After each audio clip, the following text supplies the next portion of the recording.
Hello दोस्तों, अगर आप लोग मेरे चैनल पर नए हैं, लाइक और सब्सक्राइब करना मत भूलिएगा। साथ ही बेल आइकन को भी प्रेस करना, जिससे आपको हमारी हर वीडियो मिलती रहेगी। Let's go story time. इससे पहले हमने देखा था शौकी फिर से गुलामों वाले कैद में आ गया होता है और क्यों पूछती है तुम यहाँ फिर से कैसे, और यहीं से स्टार्ट होता है। शौकी कहता है उन्होंने मुझे फिर से पकड़ लिया, प्लीज तुम मुझे फिर से बाहर निकाल दो।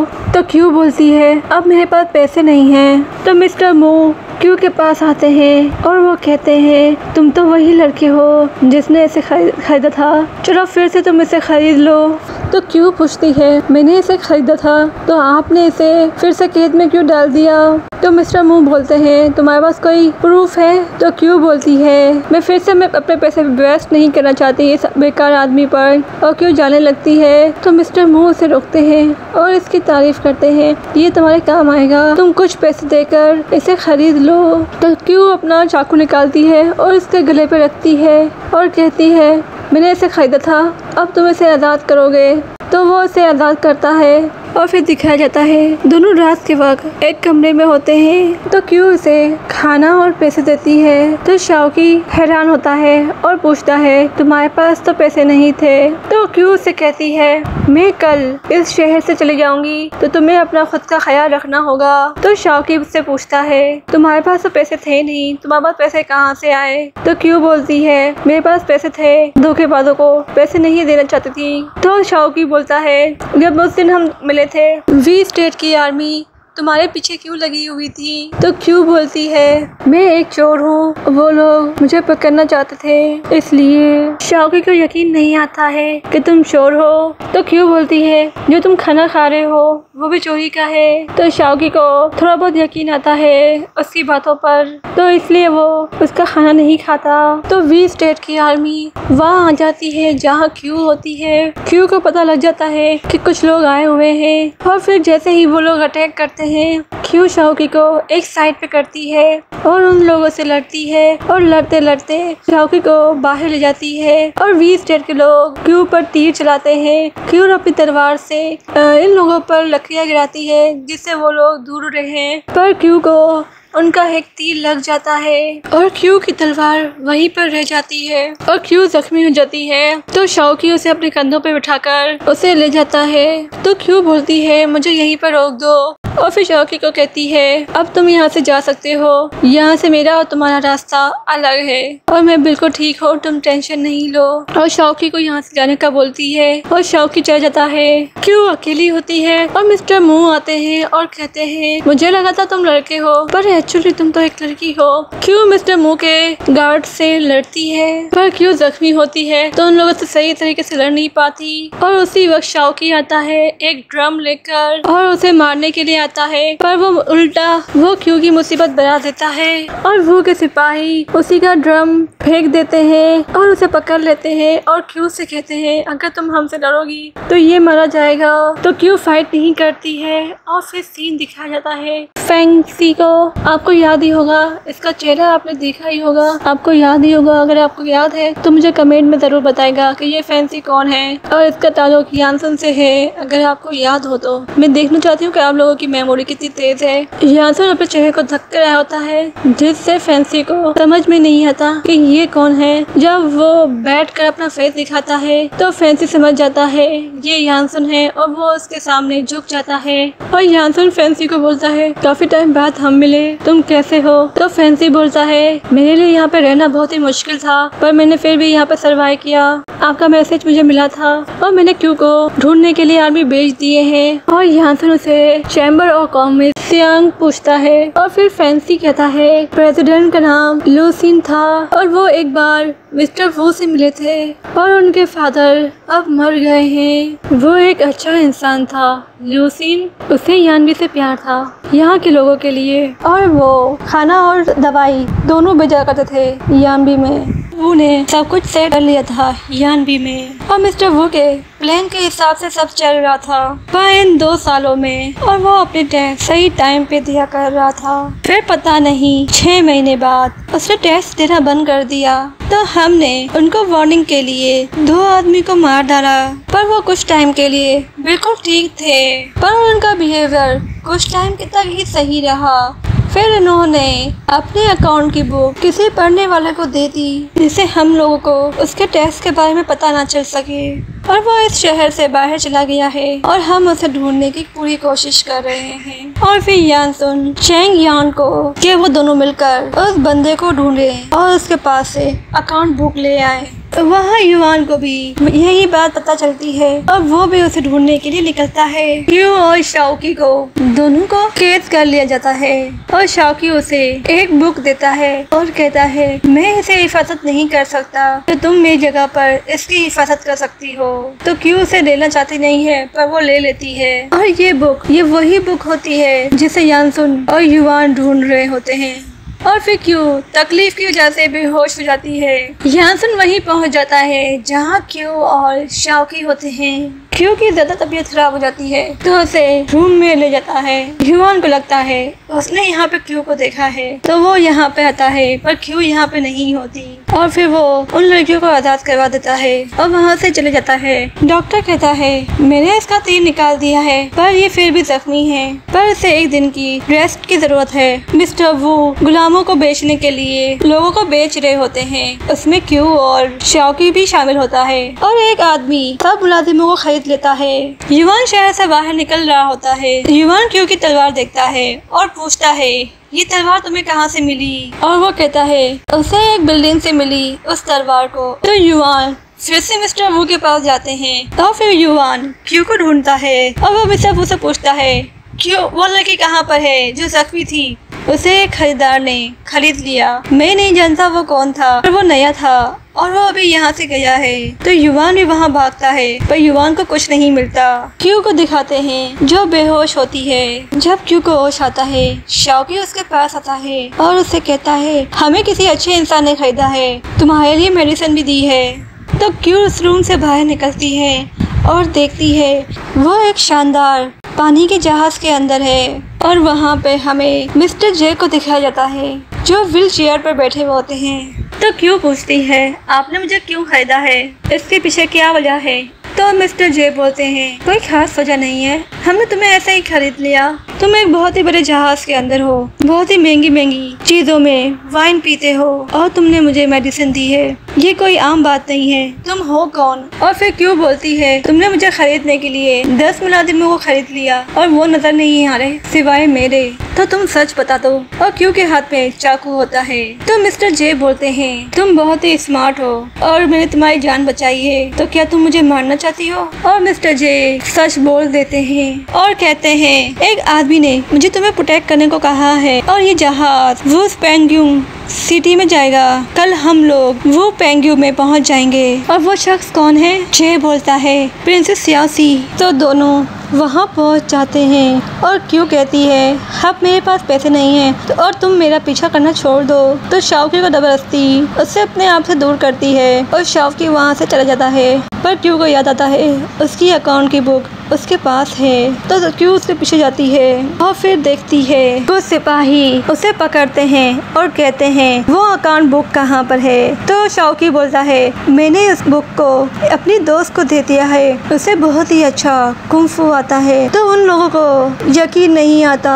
क्यों देख लेती है शाओकी को कुछ लोग उठा के ले जा रहे होते हैं। क्यों उसके पीछे जाती है और मिस लू को दिखाया जाता है वो कह रही होती है मुझे किसी को मरवाना है तो कुछ ऐसे आदमी को तलाश करो जो उसे मार डाले। मिस लू किसी और को नहीं क्यों को मरवाने की बात कर रही होती है और फिर उस गंजे को दिखाया जाता है और वो मिस लू के लिए काम करता है क्यों को मरवाने के लिए। वो आफ्टर कैंप और वो गंजा क्यों को मरवाने के लिए आफ्टर लाइफ कैंप के लोगों से मिलता है और कहता है इस लड़की को मार डालो पैसों की तुम फिक्र नहीं करना तो क्यू उसका पीछा करते करते एक जगह पहुंच जाती है और कुछ आदमी यहाँ से गुजरती है तो क्यू एक रूम में चली जाती है और वहाँ पर युवान होता है और युवान से एक आदमी कह रहा होता है, हमने आपके आराम के लिए एक लड़की आपके रूम में भिजवाई है, वो आपका अच्छे से ख्याल रखेगी।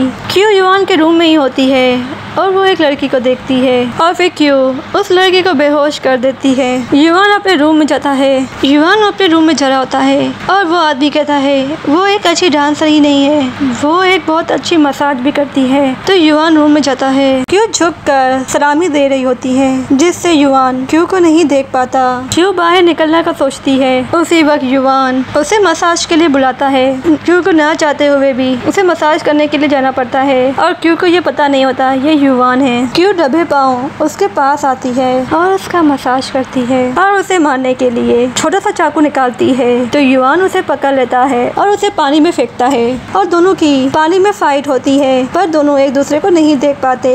युवान उसके एक एक करके कपड़े उतार देता है। जब युवान उसकी पीठ देखता है तो उसे लगता है कि ये क्यू है। क्यू जाकर एक पर्दे को पहन लेती है और दोनों की लड़ाई बेड पर होती है और बाय चांस वहीं पर दोनों की पहली केस हो जाती है। सेवन को कुछ आवाज़ें आती हैं जिससे सेवन को युवान की फिक्र होती है और वो अंदर जाता है तो युवान क्यू को छुपा देता है और बाहर जाने को कहता है और उनके सिपाही बहुत ही शौक में होते हैं। युवान को कोई लड़की पसंद आई होती है और वो भी इतने टाइम बाद। तो सेवन कहता है मुझे नहीं लगता, मुझे लगता है युवान ड्रंक होंगे, मुझे जाकर उन्हें देखना चाहिए। तो उसी के सिपाही सेवन को रोकते हैं, कहते हैं नहीं उन्हें एंजॉय करने दो। तो युवान कुछ कपड़े लेने जाता है। पहले से वो लड़की मौजूद होती है, उसी अलमारी में बंद कर देता है। उसे कहता है इतनी अच्छी लड़की मेरे लिए आई थी और तुमने मेरी नाइट खराब कर दी, तुम्हें लड़कियां पसंद है? तो युवान कहता है हाँ, आपने कभी भी लड़की को नहीं छुआ। तो सभी लोगों को लगता था अब एक मॉक बनने वाले हैं जिसे कोई भी लड़की पसंद नहीं। तो युवान कहता है तुम मेरी बुराई कर रही हो, चलो मैं तुम्हें दिखा देता हूँ मैं रियल आदमी हूँ कि नहीं। तो क्यू वहाँ से जाने लगती है तो युवान उसे जाने नहीं देता और वही आदमी आकर बोलता है यूकी आपका वेट कर रहा है बाहर। युवान उस आदमी को कहता है मैं अभी बिजी हूँ, मैं उनसे बाद में मिलूंगा। बादशाह चाहते हैं तुम्हें अरेस्ट कर लिया जाए और तुम्हें फिर मार दिया जाए। यूकी तुम्हें यहाँ मारने के लिए आया है तो तुम क्या चाहती हो? वो खास तुम्हारे लिए आया है, तुम गायब क्यों नहीं हुई? तुम खाना बहुत ही इंजॉय करके खा रही हो। तो युवान पूछता है तुमने मेरे बात का जवाब नहीं दिया। तो क्यों बोलती है मेरे पास पैसे नहीं है और मैं कहीं छुप नहीं सकती, तो यहीं पर छुपना मेरे लिए बेहतर होगा। यान भी बहुत गरीब है जो तुम्हें पैसे नहीं देते, जिसके लिए तुम्हें चोरी करनी पड़ती है। यूकी आता है और रूम में जाने की कोशिश करता है तो सेवन उसे अंदर नहीं जाने देता और कहता है मास्टर काफी लेट सोए हैं तो वो भी बिजी हैं तो तुम बाद में आना। तो यूकी को तो शक होता है तो वो अंदर जाने की कोशिश करता है। तो युवान बाहर आता है और कहता है तुम यहाँ, मैं जानता हूँ रात को भी तुम मुझसे मिलना चाहते थे, तो बोलो तुम्हें क्या चाहिए। तो यूकी उससे बादशाह का पैगाम सुनाना चाहता है मैं आज तुम्हें दावत देता हूँ, तुम्हें और उस लड़की को जिसके साथ तुमने रात बिताई है, लगता है वो कुछ खास ही होगी जो तुम्हारे साथ है। और यूकी उन दोनों को इनवाइट करके चला जाता है। तो युवान उसके साथ चलने को कहता है और कहता है तुम यहाँ से भाग नहीं पाओगी, तो इससे अच्छा है कि तुम मेरे साथ चलो वरना यूकी को तुम पर शक हो जाएगा। तो युवान आकर उसे लड़की वाला ड्रेस देता है और कहता है ये कपड़े पहनो। जब क्यू रेडी हो जाती है तो युवान क्यू को देखता ही रहता है। यूकी को यकीन नहीं आता युवान इस लड़की के साथ पूरी रात बिता सकता है, क्योंकि यूकी को लगता था युवान सिर्फ क्यू को प्यार करता है किसी और से नहीं। तो यूकी को उस लड़की पर डाउट होता है। तो वो आदमी कहता है लगता है युवान को अपना सच्चा प्यार मिल गया है, तो इसी बात पे एक जाम पिया जाए। एक सिपाही आता है और कहता है हमने एक बंदे को पकड़ लिया है जिसके पास वो अकाउंट बुक है, उसके पास बुक नहीं होती। तो यूकी उसे जेल में बंद करवा देता है। तो यूकी को पता लगता है कि ये लड़की लेन से आई हुई है। तो यूकी अपने ग्लास में वाइन भरता है, क्यू के पास जाता है और इसका पर्दा हटाकर उसे वाइन पिलाना चाहता है। तो युवान उसे रोक देता है और कहता है मैं तुम्हारे साथ वाइन पीता हूँ। और फिर से एक आदमी आता है और कहता है ब्लैक चोर आए हुए हैं। तो यूकी उन्हें पकड़ने के लिए चला जाता है और फिर जैक को दिखाते हैं और फिर वो कहता है हमने क्यू को छोड़ दिया है, क्या आप उसे ये बताना पसंद नहीं करेंगे? तो फिर जे बोलता है मैं उसका कोई पाबंद नहीं हूँ और उसे कुछ बताने की जरूरत नहीं है। क्यू दो सिपाहियों को बेहोश करके शाओकी को ले जाती है और यानबी के लोग क्यू के पीछे होते हैं और उसे नहीं पता होता कि ये क्यू है। तो वो क्यू पर तीर फेंकता है पर क्यू अपनी कलाबाजी से बच जाती है, पर उसके पास से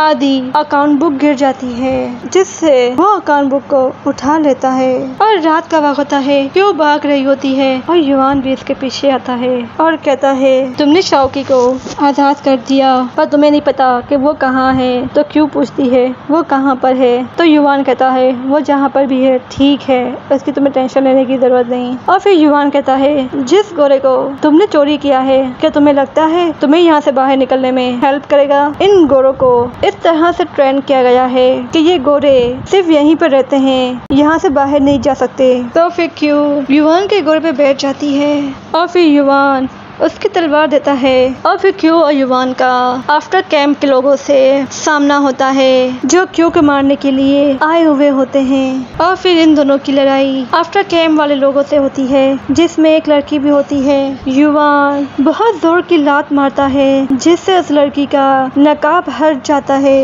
और जिससे उस लड़की को गुस्सा आता है और वो मिट्टी के साथ निडल भी फेंकती है। तो क्यू वो देख लेती है और वो युवान को बचाती है और वो निडल क्यू को लग जाती है और फिर आफ्टर कैंप के लोग भाग जाते हैं और क्यू फिर बेहोश हो जाती है और युवान उसे उठाकर ले जाता है और यूकी को पता चल जाता है वो लड़की कोई और नहीं क्यू होती है। और वहाँ पे यानसुन को पता लगता है कि वो क्यू को ढूंढने में नाकाम रहे, जिससे यानसुन को बहुत ही गुस्सा आ रहा होता है। शेंग यांग आता है युवान के पास और कहता है मैंने उस अकाउंट बुक को ढूंढ लिया है, पर वो ये नहीं बताता कि उसे हाफ बुक मिली है और वो कहता है हम आज रात को ही इस काम में लग जाएंगे। और फिर यानसुन फैंकी को भी बोलता है तुम इसकी हेल्प करो। तो मिस्टर सू ने दावत दी होती है और वो कहते हैं हमें फैंसी की बात नहीं सुननी चाहिए और हमें साउथ की तरफ चले जाना चाहिए। एक आदमी कहता है मैं यहाँ काफी टाइम से सुकून से रह रहा था और मैंने अपनी प्रॉपर्टी मिस्टर वू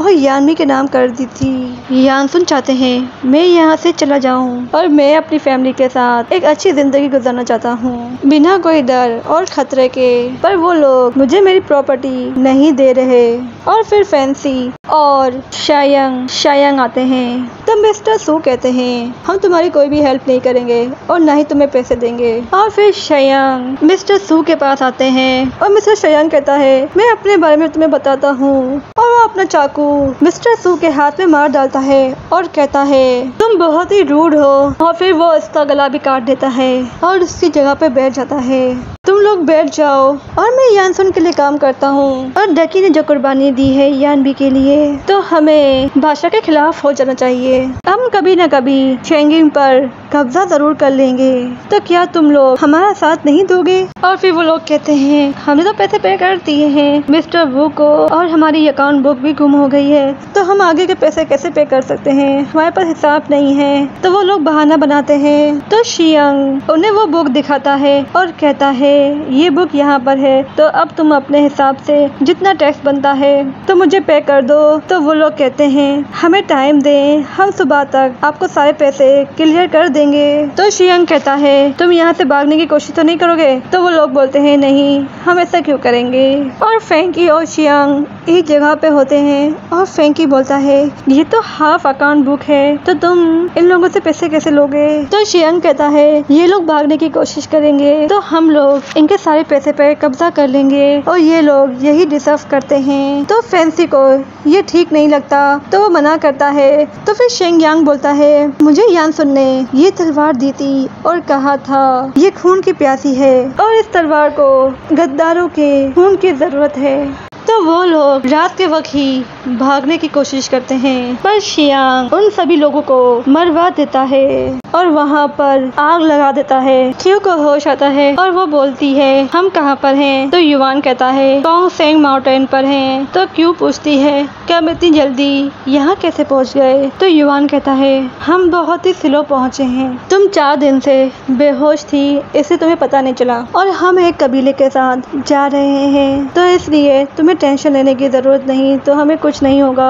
तुम्हारा पॉइजन बहुत ही स्ट्रॉन्ग है। जैसे ही तुम ठीक हो जाओ और हम जेंगयुंग पर पहुंच जाएं, तुम वहां के लिए निकल जाना। युवान और क्यू एक जगह बैठकर रोटी खा रहे होते हैं तो क्यू उसे तंज करती है और कहती है, तुम सूखी रोटी खा रहे हो, तुम्हारे आगे तो और अच्छी अच्छी आइटम होती हैं और तुम बेचारे को ये रोटी खानी पड़ रही है।